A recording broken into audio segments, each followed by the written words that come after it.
மாதிரி ஒரு கல்யாணத்தை நீங்க பார்த்துருக்கவே மாட்டீங்க. ரொம்ப சிம்பிளான அழகான கல்யாணங்க இது.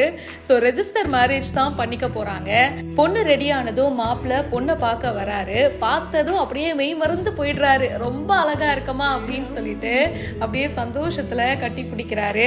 அதுக்கப்புறமா மேரேஜ் பண்றதுக்கு 2 பேரும் போறாங்க. ரெஜிஸ்டர் ஆஃபீஸ்ல அவங்களுடைய ப்ரொசீஜர் படி சைன்லாம் போட்டுட்டு மாலை மாத்திட்டு இவங்களுடைய கல்யாணம் சிறப்பா முடிஞ்சிருக்கு.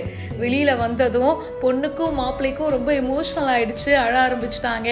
அண்ட் அவங்களுடைய நண்பர்கள் பார்த்தீங்கன்னா செம்மையான ஒரு சர்ப்ரைஸை கொடுத்துருக்காங்க.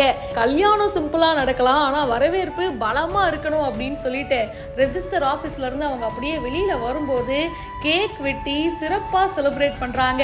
அவங்களுக்காக ஒரு பிரம்மாண்ட மாலையை ஃப்ரெண்ட்ஸ்லாம் வாங்கிட்டு வந்து அந்த மாலையை 2 பேருக்கும் போட்டு விட்டு அழகு பார்த்து அதுக்கப்புறமா என்ன ஆட்டம் பாட்டம் கொண்டாட்டத்தோட பலத்த வரவேற்பும் கொடுத்துருக்காங்க. 9 வருஷமா நாங்க லவ் பண்ணோம். எங்களோடது இன்டர் ரிலீஜியஸ் மேரேஜ் அண்ட் இப்போ கல்யாணத்துலயும் முடிஞ்சிருக்கு.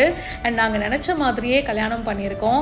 இது ரொம்ப சந்தோஷமா இருக்கு அப்படின்னு இவங்க ரொம்ப எமோஷனலாகவும் ஷேர் பண்ணியிருக்காங்க. ஏஞ்சல் மேக் ஓவர் ஆர்டிஸ்ட்ரி அப்படின்ற பேஜ்ல இந்த வீடியோ ஷேர் பண்ண இப்போ நிறைய பேருக்கு ரொம்ப பிடிச்சிருக்கு. மேலும் பல இன்ட்ரெஸ்டிங்கான விஷயங்கள் பிஹைண்ட் வுட்ஸ்ல வந்துட்டே இருக்கு. இதை பத்தி உங்களுடைய கருத்துக்களை ஷேர் பண்ணுங்க.